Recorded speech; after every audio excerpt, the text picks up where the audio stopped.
करते हैं, सनातनी हैं, आज तक हमको अगर किसी ने संरक्षण दिया है यहाँ पर हिंदुस्तान में, हमने थोड़ा गद्दारी किया वो अलग बात है, कि हम किराए पे रहते थे और बाद में वो मकान ही नहीं हड़प नहीं, लिया हम हमने। ये कोई नहीं नहीं नहीं नहीं नहीं नहीं, ये यहाँ पे कोई विषय नहीं है। यहाँ पे एक सीधा सिद्धांत है कि जब तक कोई मेरे सामने मुसलमान बन के नहीं आ रहा है, हमें उसके सामने हिंदू बन के जाने की जरूरत क्या बिल्कुल, है? बिल्कुल सही बोले आप, सहमत हूँ मैं, क्या जरूरत है? सहमत हूँ, आप बताइए ना। सहमत हूँ। जब तक कोई अपनी मूछ मूछ उमेटते हुए हमसे ये नहीं कहता है कि मैं क्षत्रिय हूँ, हुँ, तब तक हमें जनेऊ हाथ में निकाल के उसको बताने की जरूरत क्या है मैं ब्राह्मण हूँ। बिल्कुल सही बात है।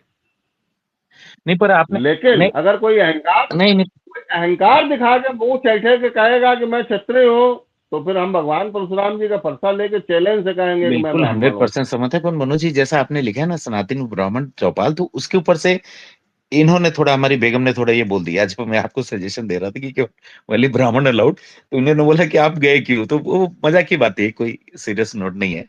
जी। नहीं नहीं नहीं, कोई ऐसी दिक्कत नहीं।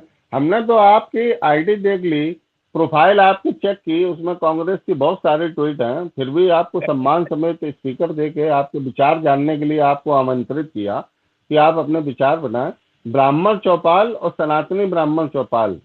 सनातनी ब्राह्मण का मतलब है, ब्राह्मण अगर कोई कथा कहता है या आपके यहाँ कोई आलिम जो आपके यहाँ होते हैं जिनके पास कोई इल्म होता है, वो अगर कोई ज्ञान की बात बता रहे हैं तो क्या आधार कार्ड चेक करके बोलते हैं कि इसमें सारे मुसलमान हैं? या कोई विद्वान ब्राह्मण जो है जब कोई ज्ञान की बात बोलता है तो सामने बैठे हुए भक्तों के आधार कार्ड चेक करता है कि यहाँ सब ब्राह्मण है कि नहीं है?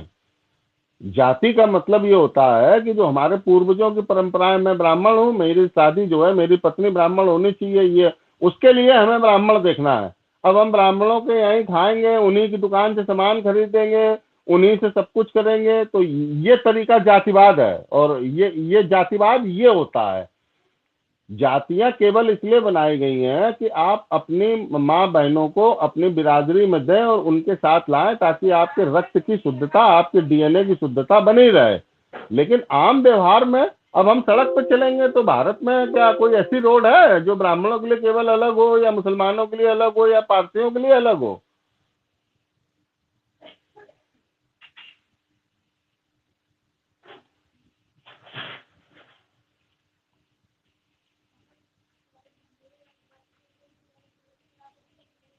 दूसरी चीज, एक मोटी मोटी बात हम आपको बताते हैं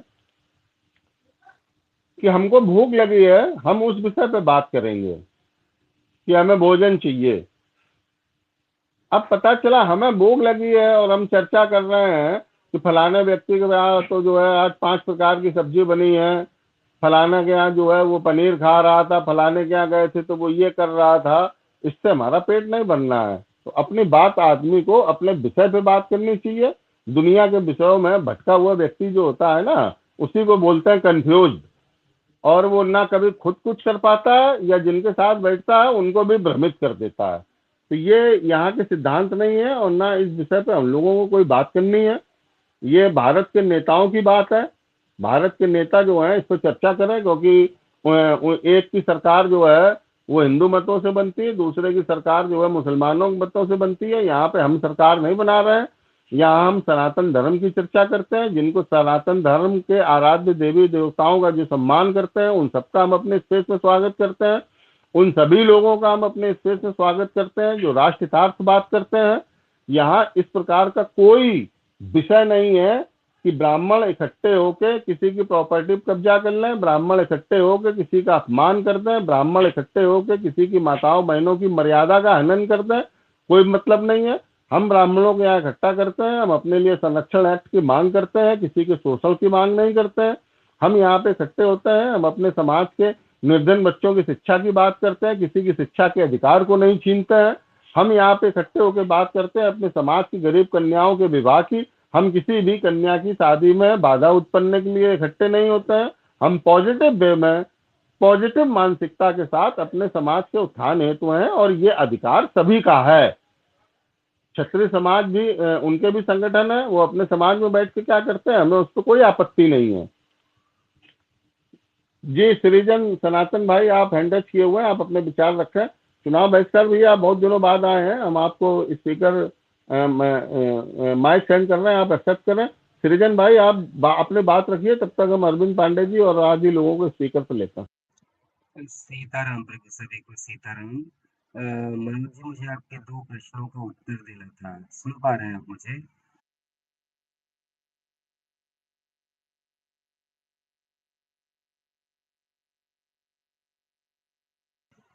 मनोज जी, आप मुझे सुन पा रहे हैं क्या? सुन पा रहा हूँ भैया, बोलिए। सुन पा रहा हूँ, बोलिए। आपके 2 प्रश्नों का उत्तर देना था। पहला तो आपने जो उस व्यक्ति का नाम लिया, जो भी मोहसिन आपका मित्र है, उसकी दुकान पे आपको एक हिंदू के रूप में भैया या अगर भाई साहब अगर आप वो कुछ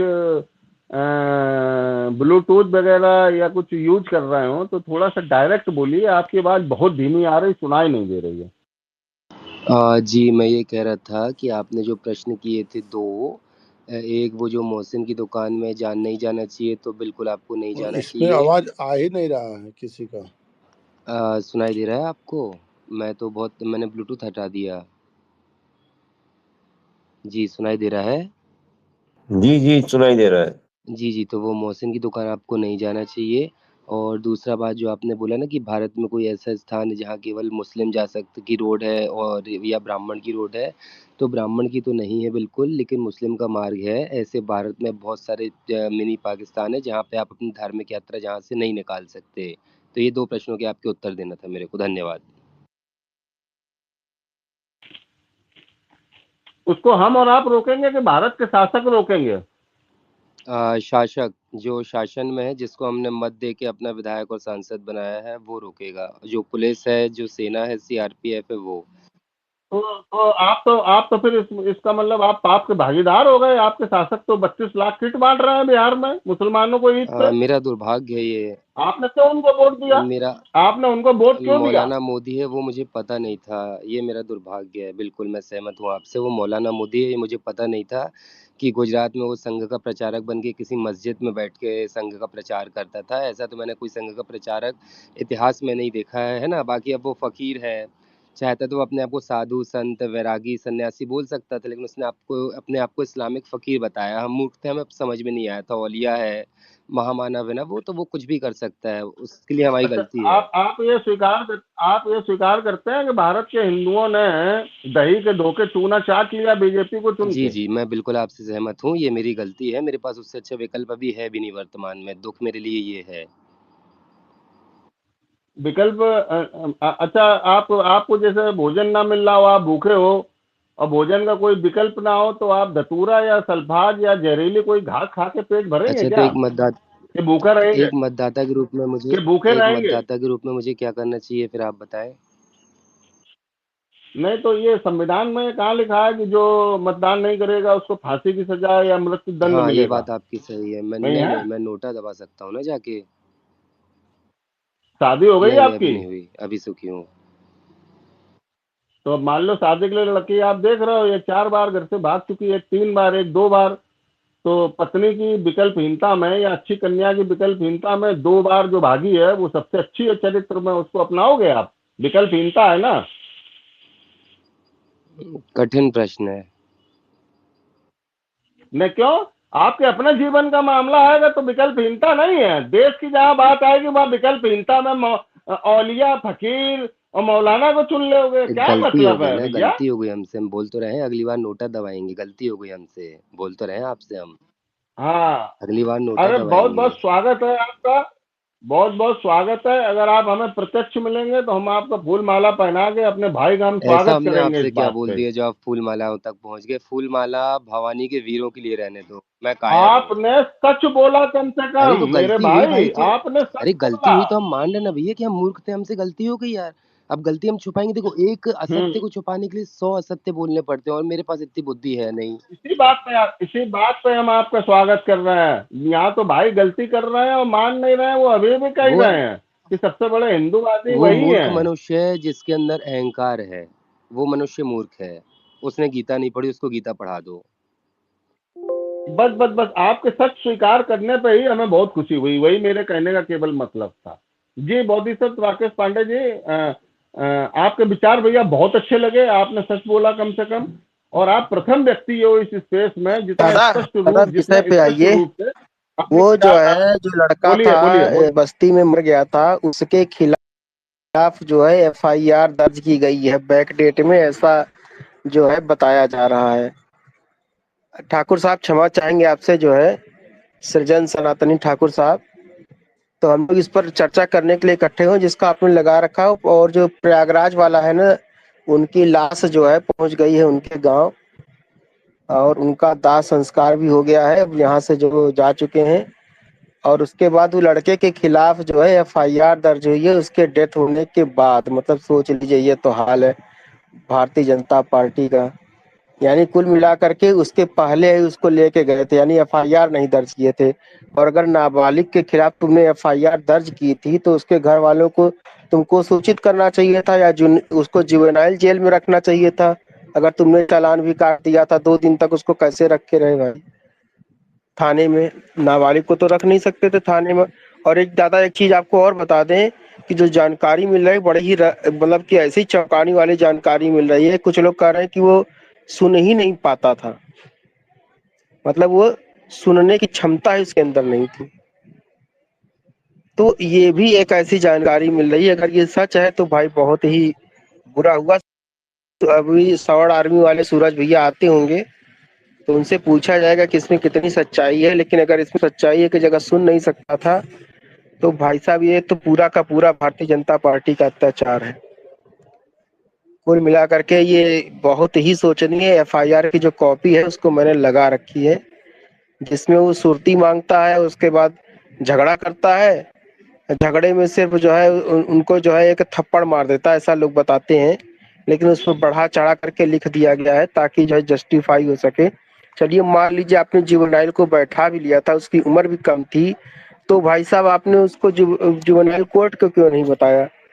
और ऐसा उसका सीओ बता रहा है कि उसको पता ही नहीं था। तो एक ऐसा सीओ है जिस सतेंद्र तिवारी, जिसको यही नहीं पता था उसके थाने के अंदर हो क्या रहा है। तो कुल मिलाकर के ये पूरा का पूरा मामला जो है लीपा पोती जैसा लग रहा है। अभी भारतीय जनता पार्टी का जो है जो भी नेता अगर मिलता है उससे पूछा ना चाहिए कि भाई तुमने जो है मरने के बाद उसका एफआईआर का कॉपी जो है कैसे निकाल रहे हो। और दूसरी चीज ये है कि अगर वो जुवेनाइल था तो तुमने उसको थाने में कैसे रखा। ये भारतीय जनता पार्टी वाले कितने नीचे गिर चुके हैं कि एक गरीब ब्राह्मण जो सुन नहीं पा रहा है, अगर इसमें जरा भी सच्चाई है, और उसको जो है थाने में रख रहे हो। और उसका जो सीईओ है वो कह रहा है कि उसको पता ही नहीं है। तो या तो ये सीईओ झूठ बोल रहा है, या तो थाने में रखने वाली बात झूठ बोल रही है। कुल मिलाकर के बेचारे गरीब लोग हैं, तुमको परेशान करने के लिए एक एफआईआर की कॉपी उसमें दिखा रहा है कि उसके खिलाफ एफआईआर दर्ज थी। अगर इसके खिलाफ एफआईआर दर्ज थी तो उसका मेडिकल क्यों नहीं कराया गया, और उसको जेल क्यों नहीं भेजा गया? जुवेनाइल जेल में भेजते तुम। जब उसकी तुमने एफआईआर दर्ज कर रखी तो 2 दिन तक थाने में रखने का क्या तुक था भाई?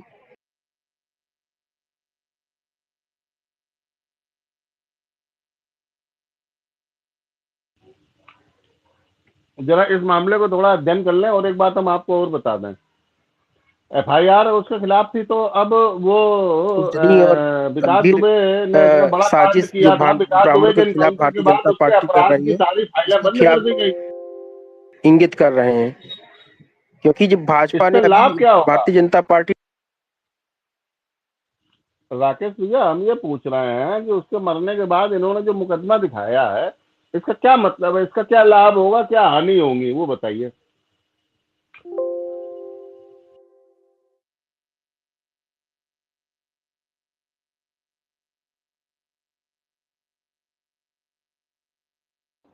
राकेश जी, आपसे कुछ पूछा गया, आपको सुनाई दिया?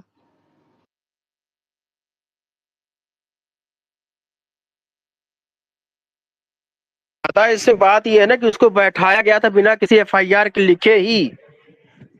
और अगर एफआईआर लिखी गई थी तो उसको कोर्ट के सामने प्रस्तुत करके उसका मेडिकल क्यों नहीं कराया आपने?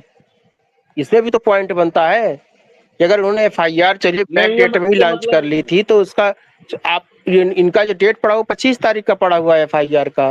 अगर 25 तारीख का एफआईआर का डेट है तो उसको इसका मेडिकल करा के मजिस्ट्रेट क्या है क्यों नहीं आपने पेश किया?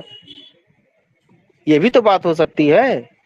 आप उसमें डेट देखिए, मेरी पोस्ट में लगा हुआ है उसका एफआईआर का। नहीं नहीं नहीं, FIR का हमने मान लिया। उस लड़के ने एक थप्पड़ मारा था, चूने की तम्बाकू मांगी, विवाद हुआ, एक थप्पड़ मारा, वो थाने में बंद हो गए। उसको थाने में आप ले आए, एक थप्पड़ मारने का गुनाह था, आप उसको थाने ले आए और उसके आपने सजा के तौर पे उसको इतना मारा कि वो मर गया।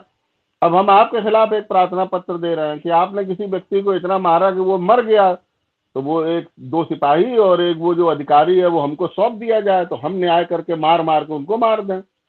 क्या चूतियापंती है ये, मतलब बेशर्माई की हद होती है। ये शासन चलाएंगे, ऐसे सत्ता चलाओगे?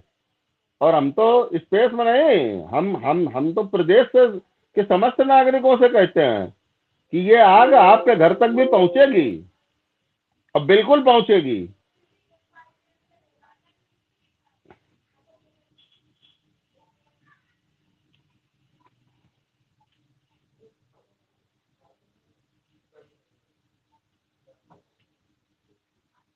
ब्राह्मणों की आवाज भैया आप अपनी बात रखें।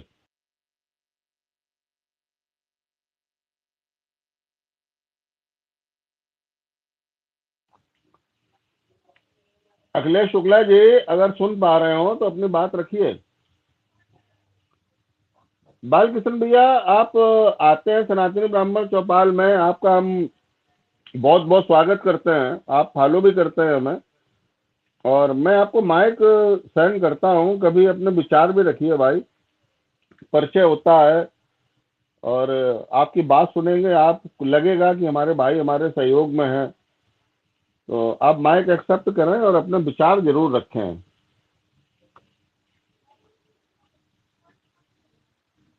अखिलेश शुक्ला जी आप सुन पा रहे हैं?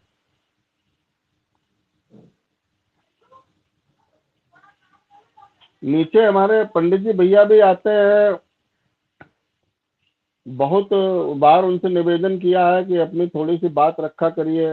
रजनीपति मिश्रा जी के यहाँ शायद कोई नेटवर्क प्रॉब्लम रहती है, इसलिए वो बोलते नहीं है। चुनाव बहिष्कार भैया 11:30 बजे के बाद बोलते हैं।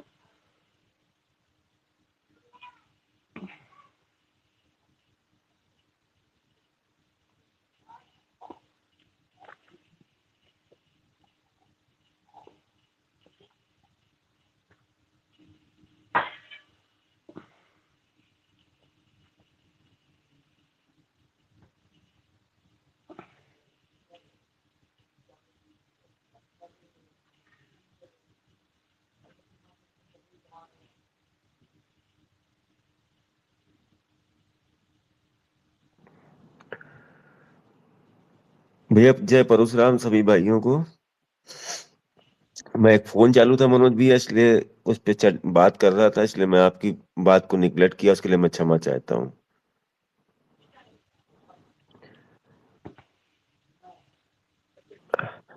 मैं भी फोन पे बात कर रहा हूँ मनोज भैया, मैं थोड़ी देर में मेरे मन में एक बात है, मैं उसको बोलूंगा, इसलिए मैं थोड़ा जरूरी फोन चालू है, इसलिए मनोज भैया मैं थोड़े को मेरे को समय दीजिए, मैं भी आपसे बात करता हूँ, अपने ग्रुप में भी बात रखता हूँ।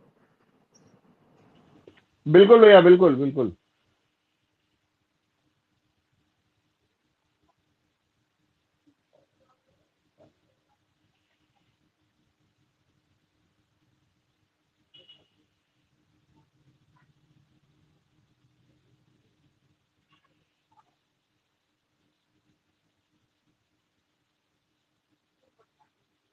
जय श्री परशुराम।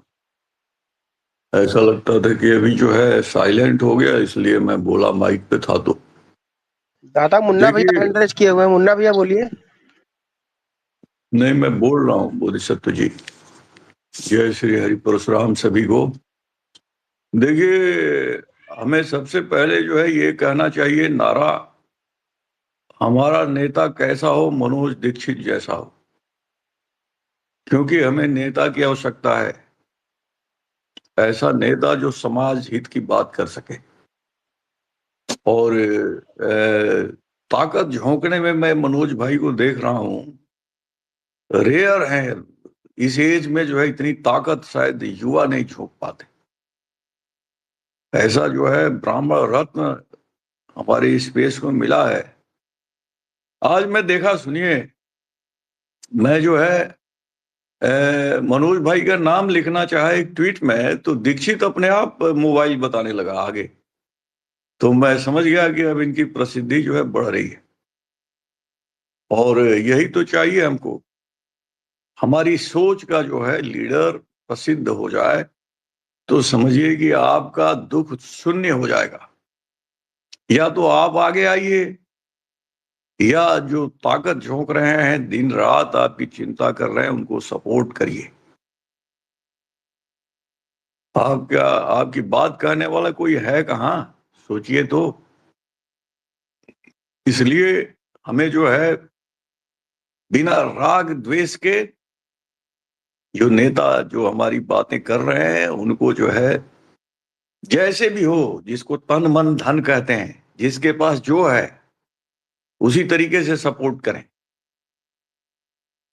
हम तो ये कह रहे हैं कि इनको जो है कंट्रीब्यूट करना चाहिए ताकि पोस्टर बैनर और ये सब जो है इनको जो है कोई कमी ना हो ये सब करने में। एक ये इनको जो है सपोर्ट किया जाए तो हमें मालूम है कि कानपुर में एक कार्यालय खोल सकते हैं फुल फ्लेश्ड, जिसमें कंप्यूटर टाइपराइटर होगा और अपना जो है दिन रात वही काम चलेगा सोशल मीडिया का 24 आवर 7x24। तो क्यों नहीं हम कंट्रीब्यूट करें उसके लिए। आप बताओ, कानपुर आप जाओगे और कंट्रीब्यूट आपके कंट्रीब्यूशन से ब्राह्मण कार्यालय खुल जाएगा तो आपका तो एक जो है वहां पे ठौर भी हो जाएगा ना, आराम से रह पाओगे, एक गिलास पानी मिल पाएगा वहां पे, आपका काम हो जाएगा, वहां से फोन हो जाएगा, कंट्रोल रूम हो जाएगा ब्राह्मण का। ब्राह्मण का जो है कंट्रोल रूम हर एक सिटी में होना चाहिए। सोचिए व्यापक तौर पे, तब आनंद आएगा। जैसे प्रचार प्रसार होगा बूथ पे जो है, जैसे पॉलिटिकल पार्टी के नेता जो है अपने आदमी रखते हैं, तो आप इस तरीके से जो है मनोज भाई को मजबूत करिए कि ये जो है संगठन का प्रचार प्रसार कर सकें अपने। पॉलिटिकल पार्टी बने या नहीं बनेगी वो बात दूसरी है, लेकिन पहले जो है अपने ब्राह्मणों को एकजुट करने के लिए जो है कार्यालय खोलने होंगे और हमें हर तरीके से जो है कार्यालय खोल सकते हैं तो ठीक है, अच्छी बात है। नहीं तो कम से कम ट्विटर पर ही जो है वो पैरेलल कई गतिविधियां अपनी चलनी चाहिए, एक नहीं। आपको बताएं कि ये जो दुश्मन पार्टी जिसने हमें डैमेज किया, खाजपाई, इन सबों का हिजड़ों का भी संगठन है। तो तमाम तरह के संगठन रखने से जो है ये भारत में जो है क्वालिटी नहीं देखी जाती, केवल नरमुंड देखा जाता है। आप सोचिए इस बात को, बताइए आपका संगठन नहीं रहेगा तो बिना संगठन के भाई भारतीय राजनीति तो कहती है कि आप महत्वहीन हो जाओगे। अभी मैं देख रहा हूं ये फोटो हमारे एयरफोर्स के ऑफिसर को जो है, देखिए रिटायरमेंट के बाद भी कितना मजबूत हमारा ब्राह्मण ऑफिसर लग रहा है। मार डाले सब उसको, बहुत दुखद है। ओम शांति। ऐसी ये जो है ऐसा नहीं है कि पहली और अंतिम घटना है। आप जब बात कर रहे हैं तब भी कोई ना कोई घटना हो रही होगी। आपके रिश्तेदार, दूर के जो है रिश्तेदार, बहन बेटियों और क्या क्या जो है वो सब साजिश चल रही होगी, और कब आप शिकार हो जाएंगे कुछ नहीं कह सकते। आपको जो है जीरो मान लिया गया है। आपके प्रति न्यूट्रल भी रहे तब भी तो सही है, लेकिन न्यूट्रल नहीं, आपके खिलाफ साजिशें चल रही है। ब्राह्मण को गाली दे दो तो राजनीति में चमक जाओगे और एमपी बन जाओगे, यही तो चल रहा है। ब्राह्मण होना अभिशाप हो गया। हमारा क्या गलती है ब्राह्मण परिवार में पैदा हो लिए? तो कोई गलती है क्या हमारी? कोई देश जात के आधार पे और धर्म के आधार पे कोई दुनिया में जो है कोई ऐसा देश है जो कि ये डिस्क्रिमिनेशन करता है? देखिए योजनाबद्ध तरीके से इसका सलूशन ये है, योजनाबद्ध तरीके से पहले तहसीलों पे एक एक आदमी आप सेलेक्ट करिए, और वो जो है उससे बूथ पे और हर गांव में जो एक एक आदमी अपने बनाए जाए। और ट्विटर में भी जो है आपको बता दूं कि अपना बनाने के लिए सबसे आसान तरीका है कि किसी को फॉलो करिए ना, या किसी के हैंडल देखिए अच्छा अपनी सोच का, तो उसको एक फूल जो इसमें आता है टैग कर दीजिए। फूल का मतलब वो अपने आप हो जाएगा कि आप हमारे अपने परिवार के हो, आपके प्रति हम शुभकामना रखते हैं। मैं ये करता हूं, और लगभग 5-6 मजबूत हैंडल जो है रोज हमें फॉलो करती हैं, और मैं उनको फॉलो बैक देता हूं। अभी लिमिट लग गया हमारे पर, पता नहीं इसका एल्गोरिथम क्या है लिमिट लगाने का। तो मैं जो है फॉलो बैक में कोई कंजूसी नहीं करता। जय श्री परशुराम। अभी अजीत भाई जो है हैंड रेज किए हुए हैं, आप बोलिए, फिर जो है सेकंड थर्ड राउंड में कभी मैं बोलूंगा। प्रणाम सबको।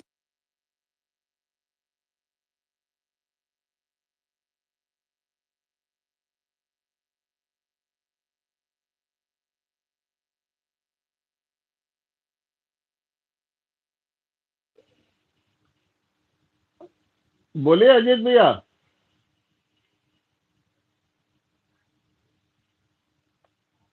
अजीत भाई को दोबारा स्पीकर देना पड़ेगा।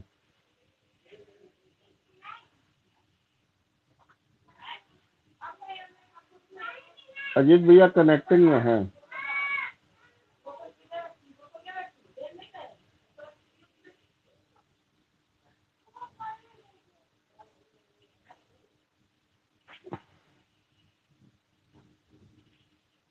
हम तो मतलब 2-3 प्रकार के जो लोग आते हैं, अब भगवान जाने वो खुद मूर्ख हैं या उनको भेजा जाता है। एक भाई अभी आए थे, हमने कहा मिश्रा जी आपका स्वागत है, पहली बार आए हैं, मंच पे आए, अपनी बात रखें। स्पेस के लिंक पे उन्होंने लिखा हिंदू एकता जिंदाबाद, उनको हमने जवाब लिखा है हिंदू एकता जिंदाबाद। ब्राह्मण से हिंदू, सनातनी और सवर्ण, ये तीनों चीजें निकाल के दुनिया की कोई ताकत नहीं दिखा सकती है। ब्राह्मण हिंदू भी है, हमसे हिंदुत्व पे कोई ज्ञान ना दे। ब्राह्मण सनातनी भी है, हमको सनातनी होने का भी कोई ज्ञान ना दे। और ब्राह्मण सवर्ण भी है, तो हमको कोई सवर्ण एकता का भी ज्ञान ना दे। नारे जो है ना, नारे लगते हैं कि ब्राह्मण यूरेशियन है, ब्राह्मणों भारत छोड़ो। नारा ये नहीं लगता है कि हिंदू ब्राह्मण भारत छोड़ो, सनातनी ब्राह्मण भारत छोड़ो, या सवर्ण ब्राह्मण भारत छोड़ो। तो जब उसमें लोग हिंदू को शामिल नहीं कर रहे हैं, सनातन को ब्राह्मण के साथ इंक्लूड नहीं कर रहे हैं, सवर्ण को ब्राह्मण के साथ इंक्लूड नहीं कर रहे हैं, तो ब्राह्मणों भारत छोड़ो का जो नारा है उसको, उसका विरोध हिंदूवादी संगठन क्यों नहीं करते हैं? किसने मना किया है? क्यों नहीं सनातनी उसका विरोध करते हैं कि ब्राह्मण भी हमारे सनातन का अभिन्न अंग है, क्यों भारत छोड़ें? क्यों नहीं सवर्ण संगठन उसका विरोध करते हैं कि ब्राह्मण भी सवर्ण है, क्यों भारत छोड़ें? या तो हमारी बात करो, और अगर हमारी बात नहीं करोगे, जब हम इकट्ठे होकर अपने उत्थान की बात करते हैं कि ब्राह्मणों को संरक्षण एक्ट चाहिए, तो उस पर फिर हमें ज्ञान देने की जरूरत नहीं है, और ज्ञान स्वीकार भी नहीं करेंगे किसी कीमत पे। जो हिंदुत्व की बहुत बड़ी बात करते हैं, विश्व हिंदू परिषद, जो भारत में विश्व हिंदू परिषद था, उसमें कभी चुनाव नहीं हुए थे। इन्हें हिंदूवादियों ने चुनाव कराए। और अशोक सिंघल और प्रवीण तोगड़िया जी के हिंदुत्व में और वर्तमान की भारतीय जनता पार्टी के हिंदुत्व में अंतर क्यों है? पूज्य गुरुदेव भगवान शंकराचार्य जी के सनातन में और वर्तमान भारतीय जनता पार्टी के सनातन में अंतर क्यों है? ये जानिए ना। और जब तहसील से हमको सवर्ण जनरल का जाति प्रमाण पत्र मिलता है, तो हमको सवर्ण होने के ज्ञान देने की जरूरत क्या है भाई? ब्राह्मणों को जो जाति प्रमाण पत्र मिलता है, उसमें क्या पिछड़ा वर्ग लिखा है क्या, या एससी वर्ग लिखा हुआ है? तो वो लोग जो आते हैं, हिंदू एकता जिंदाबाद, तो फिर जिस समय तुम्हारा उत्पीड़न होता है, फिर केवल ब्राह्मण वर्ग के रोते हुए क्यों आते हो भाई? फिर हिंदू नहीं आता है।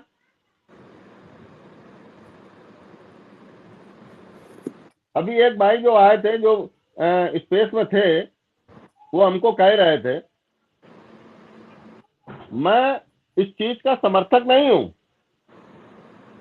लेकिन जो आपके थप्पड़ मार रहा है, आप उसको थप्पड़ मारोगे?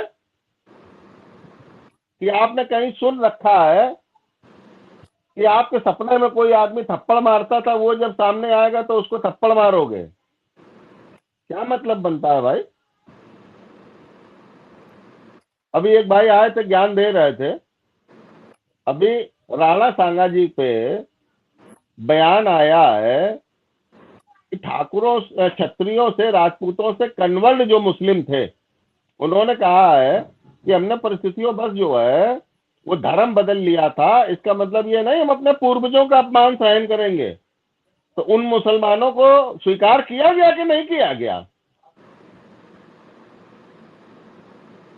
राणा सांगा के सम्मान में वो कह रहे हैं कि वो मेरे पूर्वज थे, हम कन्वर्ट हुए हैं मुस्लिम में, और हमारे पूर्वजों का अगर कोई अपमान करेगा तो हम बर्दाश्त नहीं करेंगे। कौन से संगठन ने कह दिया कि नहीं तुम मुसलमान हो, हम तुम्हारा विरोध कर रहे हैं? लेकिन अगर ब्राह्मण ये बात अगर बोलता है कि ना तो मुसलमान मेरा आरक्षण खा रहा है, ना मुसलमान नारे लगा रहा है भारत छोड़ने के, ठीक है, और ना मुसलमान कहता है कि आप यूरेशियन है, विदेशी हैं, ना वो मेरा नुकसान करने आ रहा है, लेकिन हम हिंदुत्व के ठेकेदार बनकर मुसलमानों का विरोध करें, क्यों करें भाई? क्यों करें? 85% जिनकी आबादी है वो हिंदू नहीं है क्या? वो तो हमारा अपमान करते हैं कि तुम तो 15% हो, हम मूल निवासी हैं। तो मूल निवासी अपने मूल देश की रक्षा करें, लड़े जाके मुसलमानों से। 3% ब्राह्मण क्यों लड़े मुसलमानों से भाई? तो ज्ञान उतना दीजिए जितना सामने वाला स्वीकार कर ले, और यहाँ अंधभक्त नहीं है। वो ब्राह्मण आइडिया जिनके धोखे में आप लोग रहते हो ना, जो सुबह शाम तक जागो ब्राह्मण जागो, ब्राह्मण हिंदूवादी सरकार पूर्ण बहुमत की बना के भी अगर जाग के हमें को चौकीदारी करनी है तो फिर हम कांग्रेस को वोट देंगे, क्यों देंगे भारतीय जनता पार्टी को वोट? रोहिंग्या बांग्लादेशी निकालने की बात आए, जागो हिंदू जागो, मंदिर पे हमला हो जाए, जागो हिंदू जागो। लेकिन अयोध्या में 500 साल बाद राम मंदिर बनाने के लिए डबल इंजन की सरकार, बुलडोजर सरकार और 56 इंच की सरकार के बड़े गुणगान करते हो। उस समय सरकार कमजोर नहीं होती है, जब मंदिर निर्माण का श्रेय लेते हो, 370 धारा हटाने का श्रेय लेते हो, तब वो बड़ी सशक्त सरकार हो जाती है। केवल जब हमारे आम हिंदू की सुरक्षा की बात आती है तब जागो हिंदू जागो। तो हम जाग के अपने घर की सुरक्षा कर ले रहे, और हिंदुत्व के नाम पे अगर दरवाजे पे आओगे, पुराने जूते फेंकने बंद कर दिए, माला बना के गले में डाल दूंगा। बात वो करिए जो स्वीकार हो।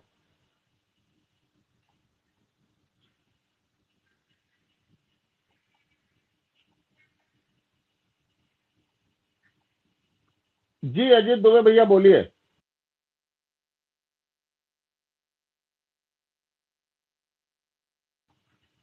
अजीत भैया आप सुन पा रहे हो तो बोलिए, आप कनेक्टिंग में चले गए थे।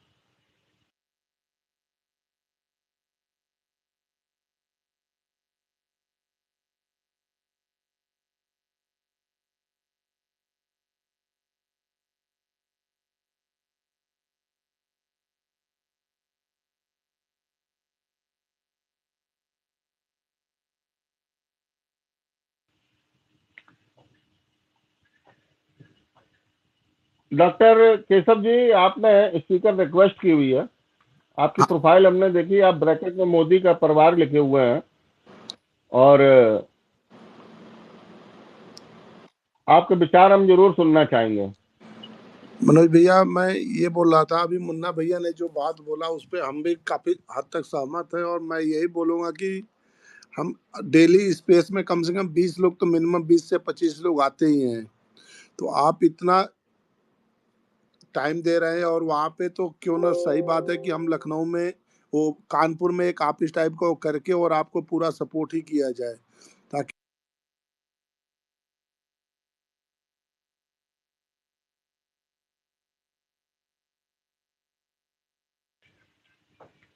जी अजीत भैया, आप और मुन्ना भैया, हमारे पीडीएस भाई, और जिनके प्रोफाइल में तिरंगा लगा हुआ है अखिलेश भाई, आप 4-6 लोग ऐसे हैं जिनकी बात और जिनका प्रस्ताव हमारे पास आया था।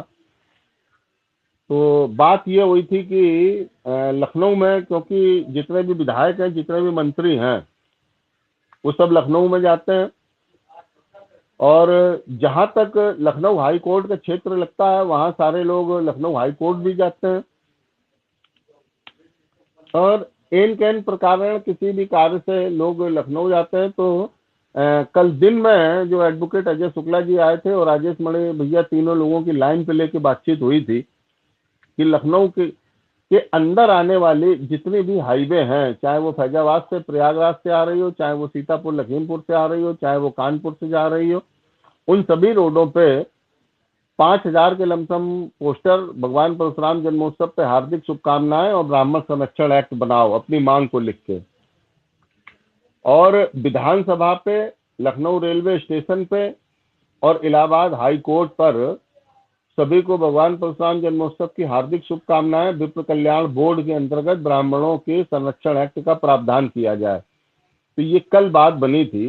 अपने अपने जिले में तो बात ठीक है, लेकिन राजनीतिक गलियारे तक हमारी बात कैसे पहुंचे, इसके लिए विधानसभा के आसपास का क्षेत्र और लखनऊ में जमीनी स्तर पे हमारी मांग जो है वो राजनीतिक लोगों की निगाह में आए कि ब्राह्मण अगर असंतुष्ट है तो ब्राह्मण चाहता क्या है। हम रोजगार की मांग आपसे नहीं कर रहे हैं, हम आपसे अलग देश की बात नहीं कर रहे हैं, हम कोई अलगाववाद की बात नहीं कर रहे हैं, हम कोई एंटी हिंदुत्व की बात नहीं कर रहे हैं, हम कोई एंटी सनातन की बात नहीं कर रहे हैं। हमारे पास साक्ष्य हैं कि हमारे समाज की 3,700 लोगों की हत्याएं हो चुकी हैं और निरंतर हो रही हैं। हम उसमें संरक्षण एक्ट की मांग कर रहे हैं। हम हिंसक नहीं है, हम आपसे आर्म्स की मांग नहीं कर रहे हैं कि हमें आर्म्स के लाइसेंस दिए जाएं कि हम कानून में हाथ लेके अपना बदला ले लें। हम आपसे ढाल की बात कर रहे हैं। और लोकतांत्रिक संवैधानिक व्यवस्था के अंतर्गत किसी भी व्यक्ति की सुरक्षा का दायित्व वर्तमान सरकार का होता है। तो हम भारतीय जनता पार्टी उत्तर प्रदेश और केंद्र की पूर्ण बहुमत की सरकारों से अपने संरक्षण की मांग करते हैं। भारत की सरकारें किसको संरक्षण दे रही, किसको आरक्षण दे रही, किसको क्या दे रही हैं, हमें उससे किसी प्रकार का कोई मतलब नहीं है। वो भी हमारे चौथे वर्ण के लोग हैं, उनको सरकार क्या देती है हमें उससे कोई आपत्ति नहीं है। हमें क्या चाहिए हम उसकी बात करते हैं। हम किसी का भी विरोध करके अपने लिए कुछ नहीं मांगना चाहते हैं। हमारी स्थितियां परिस्थितियां देखते हुए हमको ये मालूम है कि हमारे समाज का उत्थान कैसे होगा। हम विप्र कल्याण बोर्ड, जो उत्तर प्रदेश के ओजस्वी मुख्यमंत्री योगी आदित्यनाथ जी ने चुनावी सभा में वचन दिया था कि अगर उत्तर प्रदेश में भाजपा की सरकार बनती है तो हम पुरोहित कल्याण बोर्ड का गठन करेंगे। हम उनको उसी वादे का इस स्पेस के माध्यम से प्रतिदिन स्मरण कराते हैं कि कृपया सरकार बने हुए 2 साल होने जा रहे हैं और हमारी बात जो आपने बोली थी वो पुरोहित कल्याण बोर्ड अभी तक क्यों नहीं बना। तो इस विषय पे हम लोग यहाँ बैठ के चर्चा करते हैं और मैं चाहूंगा कि डॉक्टर केशव जी आप बात रखें और कोशिश करें। जब तक हम यहाँ पे कांग्रेस बनके कांग्रेस के लिए वोट नहीं मांगते हैं तब तक यहाँ पे कोई भाजपाई बन के सामने ना आए। जब तक हम सपा बसपा कांग्रेस कोई राजनीतिक किसी दल का पक्ष नहीं रखते हैं तब तक किसी भी प्रकार का राजनीतिक दलों का समर्थन इस मंच पर स्वीकार नहीं होगा। यहाँ पे ब्राह्मणों के संरक्षण और ब्राह्मण समाज के उत्थान की बात होगी। इसके अलावा किसी भी प्रकार के विचार स्वीकार नहीं है। जी डॉक्टर केशव जी अपनी बात रखिए। सभी को जय श्री राम, हर हर महादेव। मैं आप लोग की बात सुन रहा था, आपकी व्यथा भी से भी मैं सहानुभूति रखता हूँ, लेकिन आपको थोड़ा समझना पड़ेगा कि अभी 11 साल हो गई है मतलब राष्ट्रवादी सरकार को, और राष्ट्र हित में जो काम हो रहे हैं, जो सड़कें बन रही हैं, जो आयुष्मान योजना के तहत मतलब सारे देशवासियों का जो इलाज हो रहा है मुफ्त में। देखिए बात घूम के वही आ गई, ये हमें भी दिख रहा है। मैं पेशे से पत्रकार हूँ, नेशनल चैनल में हूँ, स्पेस में वो परिचय नहीं दे सकता आपके। और सड़कें बहुत अच्छी बन रही हैं, सारी चीजें बहुत अच्छी हो रही हैं।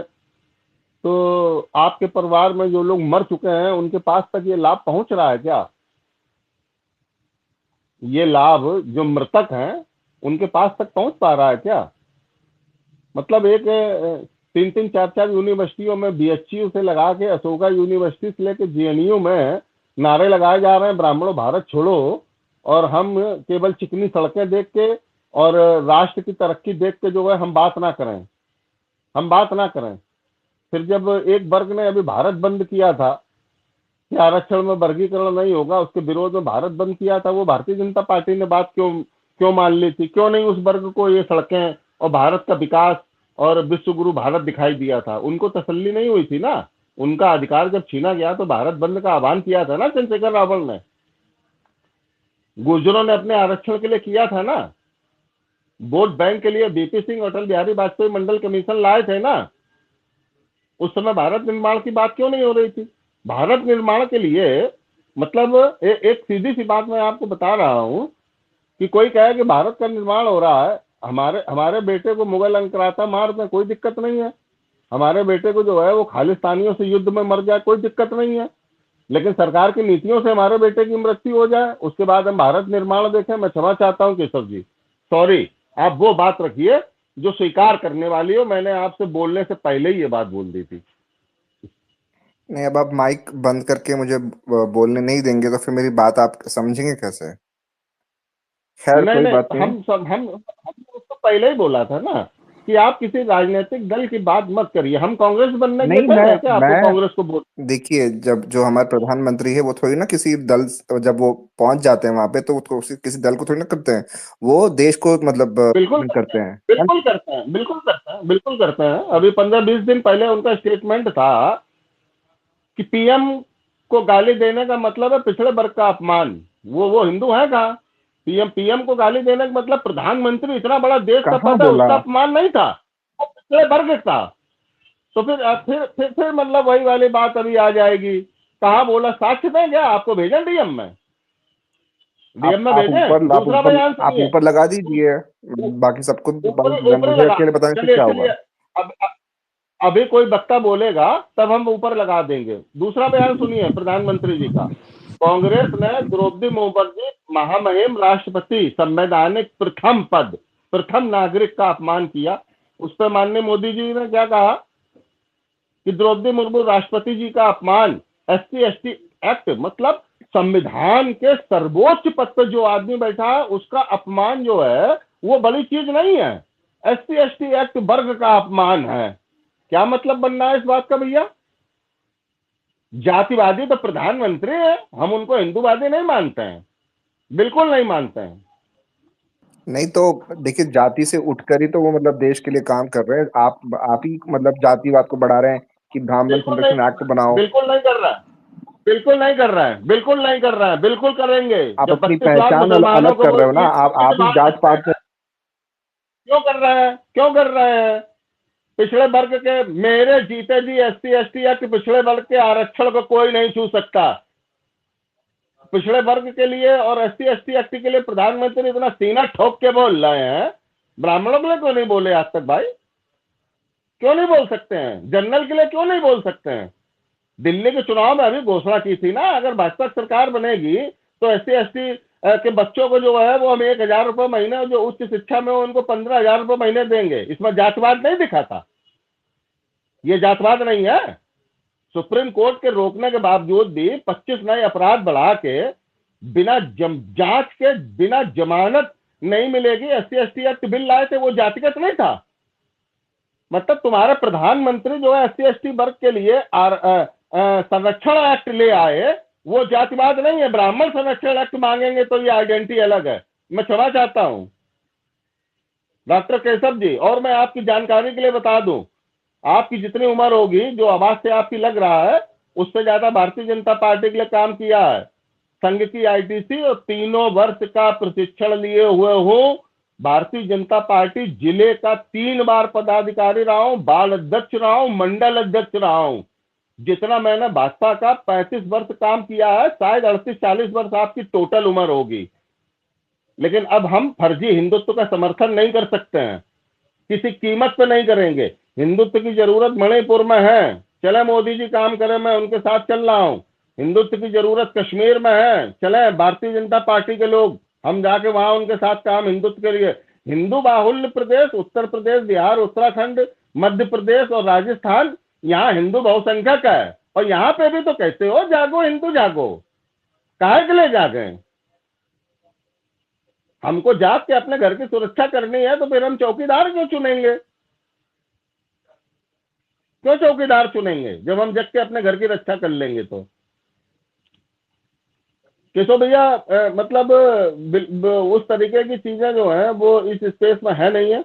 और मैं क्षमा चाहता हूँ कि भारतीय जनता पार्टी समर्थकों के काफी स्पेस चलते हैं, वहां पे बात करें। यहाँ आप कन्विंस कर नहीं पाएंगे, क्योंकि जिन अस्त्र शस्त्रों से आप हमें कन्विंस कर रहे हो ना, हम भाजपा और संघ की प्रयोगशाला में तैयार करे हुए अस्त्र हैं खुद। हमको भी भाजपा ही ने बौद्धिक में तैयार किया है, हम भाजपा में ही तैयार हुए हैं। आदरणीय मनोज जी, मैं थोड़ा बोलना चाहता हूँ थोड़ा सा। नहीं, इनका हाथ खड़ा नहीं है तो आप इनको देंगे बात करने के लिए? हमारा सिंबल आ नहीं रहा। हाँ, अब आ गया है। मैं ये बोल रहा हूँ कि बाद देखिए, में बोलिएगा, पहले ये बताइए कि आपने उसकी हत्या क्यों कर दी? जो उस बस्ती में एक लड़के की आपने हत्या क्यों कर दी? कौन भारतीय सी जनता बस्ती में लड़की पार्टी ने है? बस्ती में एक अरे कान वो से छोड़ो बहरे यार, लड़के बस्ती को में मैं पीट पीट के मार डाला। भैया वो पुलिस को बहुत से राकेश भैया, चलिए डॉक्टर केशव जी सुन लेते हैं और उसके बाद हम अजीत भैया को सुनेंगे। डॉक्टर केशव जी आप अपनी बात रख ही लीजिए। नहीं, बात रखने के लिए आप मौका ही नहीं दे रहे मेरे को, आप बार बार म्यूट कर रहे हैं, तो फिर मैं कैसे रखूं अपनी बात? मैं तो बस ये कह रहा हूं कि अगर हर कोई अपनी एक्ट मांगेगा, हर कोई अपने लिए मतलब स्पेशल कंसेशंस मांगेगा, तो कहाँ जाएगा ये देश? मतलब जात पात के नाम पे ही मतलब ये देश इतना बढ़ गया है। और पिछले 11 साल में हम देख रहे हैं हर कोई मतलब ये एक्ट बनाओ, वो एक्ट बनाओ, ये मतलब जाके इसका मंदिर तोड़ दिया, जाके उसका मूर्ति तोड़ दिया, इसी पे मतलब एक दूसरे को मतलब लड़ाया जा रहा है। तो आप कब मतलब ये सब को छोड़ के हिंदू कब बनोगे आप? अच्छा आप आप रामनवमी दूसरों को डॉक्टर डॉक्टर केशव जी, आप 2016 में जब के लिए एससी बंद एसटी कर एक्ट मजबूत हुआ था, उस समय आप क्यों नहीं बोले ऐसा? अभी 32 लाख लोगों को सौगातें मोदी बटा, तब क्यों आप नहीं बोले? ये सब कुछ जातिवाद नहीं है। अब एससी एसटी होगा तो आप जातिवाद नहीं बोलेंगे। एक प्रधानमंत्री मंच से बोल रहा है कि 5,000 साल तक तुमने मुझे पानी नहीं पीने दिया, स्कूल में पढ़ने नहीं दिया। अब किसी को मौका मिलेगा तो हिसाब चुकता करेगा कि नहीं? तो तुम समाज को उकसा रहे हो लड़ने के लिए। और जब ब्राह्मण अपने अधिकार की बात करे तो फिर आपको राष्ट्रवाद समझ में आने लगता है, सद्भाव समझ में आने लगता है। भाई कहाँ से सीखते हो यार दोगलापन ये सब? अगर अगर ऐसी बात है, समानता की बात है, हम चलिए कुछ नहीं मांगेंगे। सारे जितने भी जातिवादी जितने भी कानून हैं इनको सब खत्म करो ना। अभी सत्र अगले सत्र में सब खत्म करो। वक्फ बोर्ड खत्म करो, एससी एसटी एक्ट खत्म करो, आरक्षण खत्म करो, और अल्पसंख्यक आयोग खत्म करो। मत दो मुझे कुछ। सारे आयोग जितने भी जातिवाद के आधार पर बने हुए हैं, अगर गड्स है तो सब बंद कराओ, हम कुछ नहीं मांगेंगे। कहाँ गए केशव जी? बोलिए, जवाब भैया दीजिए, क्या ऐसा मैं संभव है? प्लीज एक बात, मैं बिना म्यूट किए मेरी एक बात सुनिए आप, ठीक है? आप जो कह रहे हैं ना कि सौगात मोदी के नाम पे जो आप एक मिनट केशव भैया, आप बच्चे बोलिए। को बिल्कुल पीटने आपकी में बात वक्त कोई ब्राह्मण बच्चा होगा ना बेचारा। एक मिनट राकेश भैया, एक एक करके देखिए। डॉक्टर केशव अकेले बोल रहे हैं, उनसे एक एक व्यक्ति बात करे। सारे लोग मिलकर बात करेंगे तो जवाब नहीं मिल पाएगा। हम एक सीधी बात कह रहे हैं। बाबा जी ने तो बहुत बड़ी बड़ी बात कह दी, इतनी तो किसी राजनीतिक दल की भारत में औकात ही नहीं है, मतलब कि वो उतनी चीजें खत्म कर पाए। भारतीय जनता पार्टी का जो संगठन है उसमें अनुसूचित जनजाति मोर्चा है, अल्पसंख्यक मोर्चा मुसलमानों के लिए भी है, मुस्लिम मंच भी है ना, एससी एसटी एक्ट मोर्चा भी है उनके अंदर। भारतीय जनता पार्टी के संगठन में ये जो जातिगत मोर्चा यही खत्म कर दें, सीधे एक हिंदू मोर्चा बना दें। काहे के लिए बनाया? पिछड़ा वर्ग प्रकोष्ठ काहे के लिए बनाया है? मोर्चा क्यों बनाया है भारतीय जनता पार्टी? क्यों, क्या जरूरत है एससी एसटी एक्ट मोर्चे की? आप बताइए ना। वो जातिगत मोर्चे पार्टी बना के संगठन मजबूत कर रहे हैं। और आपको बता दें, पिछड़े वर्ग का जो अध्यक्ष होगा वो पिछड़ा ही होगा। अल्पसंख्यक का जो अध्यक्ष होगा वो अल्पसंख्यक ही होगा, SC/ST का जो अध्यक्ष जो होगा मोर्चे का वो SC/ST ही होगा, ठीक है, वो वही अरे होगा। मनोज, तो मैं ये ये चीजें स्वीकार करी जाती हैं। तो जब ये चीजें आप स्वीकार कर रहे हो भारतीय जनता पार्टी की, तो हमारा संरक्षण है, काहे नहीं स्वीकार कर पा रहे हो आप? जी डॉक्टर केशव जी बोलिए। देखिए, मैं ये अपेक्षा करूंगा कि आप अभी मुझे 1 मिनट तक बोलने दीजिए बिना म्यूट किए, ठीक है? तो थोड़ी देर पहले बाबा महाकाल जी मुझसे पूछ रहे थे कि ये सौगातें मोदी क्यों दिया आपने। मैं आपका उसको मैं जवाब दे सकता हूं। मैं आपको शायद पसंद ना आए, लेकिन वो आपकी समझ है। तो 2024 चुनाव के पहले मोदी जी ने एक नारा दिया था, अब की बार 400 पार। आपने दिया 400 पार सीट, 240 पे लाके रख दिया, बावजूद इसके कि मतलब राम मंदिर बना के दिया, जो पिछले 5 साल से उसके लिए हम लोग संघर्ष कर रहे थे। ये मोदी के सरकार में ही तो हुआ ना। 3 तलाक का मतलब जो हटवाया, ठीक है, और 370 जो हटवाया, मतलब आपको वो सब देखकर भी आप मतलब आपकी आंखें नहीं खुली, तो वो क्या करे? वो भी एक राजनीतिक पार्टी। अब आप लोग हंस क्यों रहे हो? वो भी राजनीतिक पार्टी है, उसको भी मतलब सत्ता में रहना है। तो जब सत्ता में नहीं रही, तो आप जो ये पूछ रहे हो कि वक्फ एक्ट हटाओ, हाँ, फिर ये प्रेस ऑफ वर्शिप एक्ट हटाओ, ये सब कैसे हटेगा? सत्ता में रहेंगे तभी तो होगा। तो इसीलिए कह रहे कि एक हो जाओ, एक हो जाओ, बोल बोल के हम थक गए हैं। राष्ट्रवाद के नाम पे आप लोग को पता नहीं क्यों इतनी मतलब मिर्ची लग जाती है। कोई अगर कह रहा है कि भाई एक हो जाओ और मतलब जागो हिंदू जागो,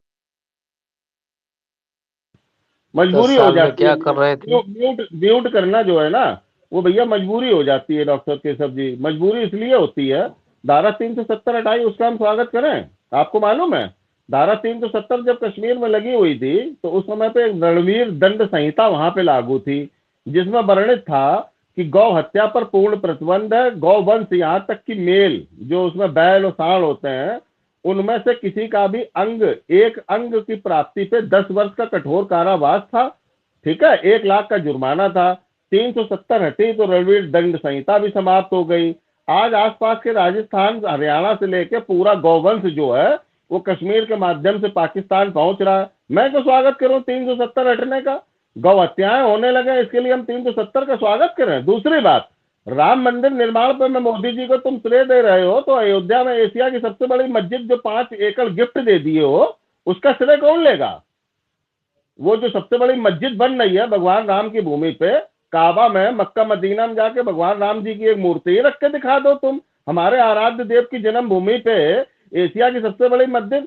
पाकिस्तान में कितनी जगह तमाम मंदिर तोड़ दिए गए, कितनी जमीन दी गई आपको मंदिर बनाने के लिए, लेकिन यहाँ अपने ही मंदिर पे, अपने आराध्य देवी देवताओं के मंदिर बनने का श्रेय तो हम मोदी जी को दें? अरे मतलब एक पिता की 2 लड़कियां हैं, बड़ी लड़की का अपहरण हुआ और अपहरणकर्ता ने ये कहा कि फिरौती में छोटी वाली लड़की दे के बड़े को छुड़ा लीजिए, और हमने बड़ी लड़की छुड़ा के छोटी लड़की अपहरणकर्ता को सौंप दी। इसमें उस पिता की जीत हुई कि हार हुई? आज खो ऐसे मंदिर निर्माण पे जो वहां ढांचा था जिसमें मुसलमान नमाज तक नहीं पढ़ते थे कभी कभी, उस ढांचे को तो आज तक बरकरार रखे हो। जब मुकदमा जीत गए तो ढांचा गिरा दिया क्या तुमने? और ढांचे के गुंबद के नीचे रामलला का घर गिरा था, रामलला हम आएंगे मंदिर वहीं बनाएंगे। मैं बता चुका हूं, मैं भाजपाई हूं। और मंदिर बना कहां? उस ढांचे से 3 किलोमीटर दूर। जब 3 किलोमीटर दूरी तुमको मंदिर बनाना था, तो ढांचे को गिराने के लिए कार सेवा करा के कहा है, हजारों हिंदुओं के तुमने प्राण ले लिए वहां पे अयोध्या में, जब 3 किलोमीटर दूरी मंदिर बनाना था। मंदिर वहीं बना ना जहां का आह्वान किया था, रामलला में आएंगे मंदिर वहीं बनाएंगे। क्यों नहीं वहां मंदिर बना? क्यों नहीं बना? और जब कोर्ट ने आदेश ने दिया था 5 एकड़ जमीन देने का, तो श्री श्री रविशंकर जी के प्रस्ताव पे आपने 5 एकड़ जमीन, आज वहां एशिया की सबसे बड़ी मस्जिद बन रही है। जहां कभी नमाज नहीं पढ़ी जाती थी, वहां पे 10 लाख मुसलमान अब नमाज पढ़ेगा, उनका पुस्तकालय बन रहा है। 2 लाख 2.5 लाख लोगों के एक साथ भोजन करने की व्यवस्था वहां हो रही है। अब जिस समय ट्रेनें भर भर के वहां पहुंचेंगे ना, तो अब की बार कार सेवा से काम नहीं चलेगा।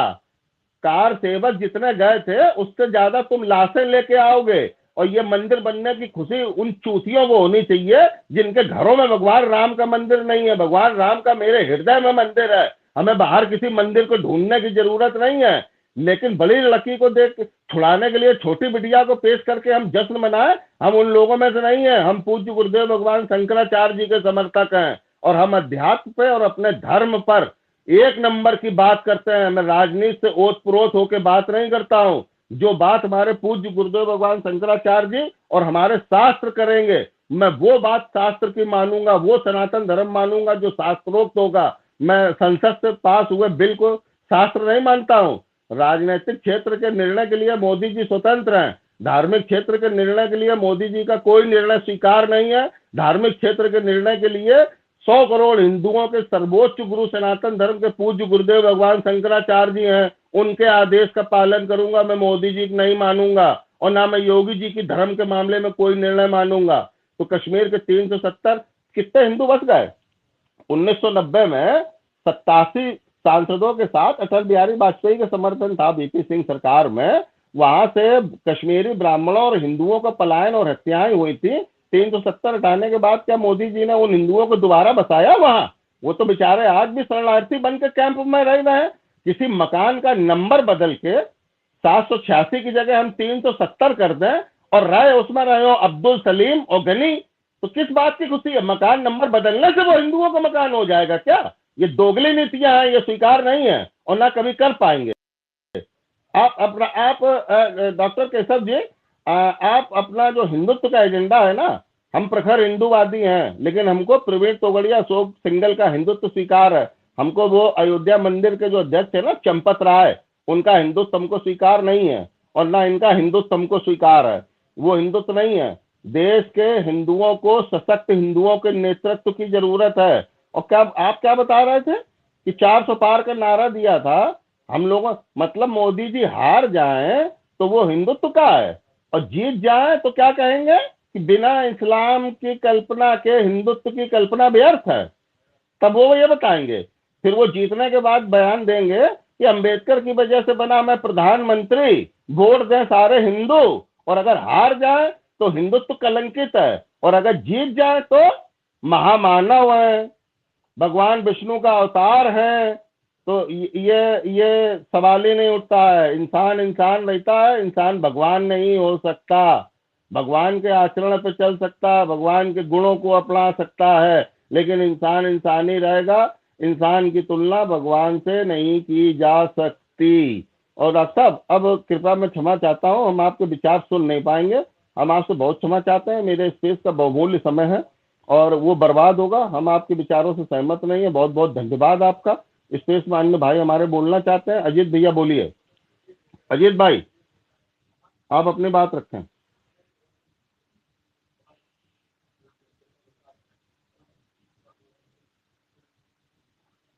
आपने म्यूट कर रखा है। ये बोल रहा था, मैं बोलिए। केशव सर से 3-4 पॉइंट पूछना चाह रहा था। मैं पूछ सकता हूँ ना केशव सर? नहीं, वो भैया समय बर्बाद करना है। देखिए, एक बात हम आपको और बता दें कि जो भांग उनको समझाने से अच्छा दीवार में 5-6 बार खोपड़ी मार लो, थोड़ी देर दर्द करेगी, बाद में आराम फिर भी मिल जाएगा।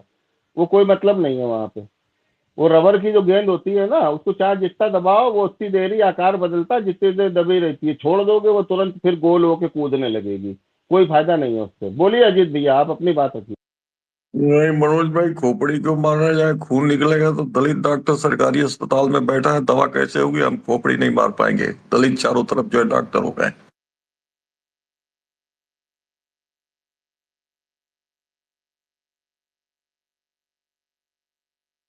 डॉक्टर केशव जी, दलित डॉक्टरों से दवा कराइए। आपकी पार्टी खूब सपोर्ट करती है उसको और जातिवादी नीतियों की सपोर्टर है।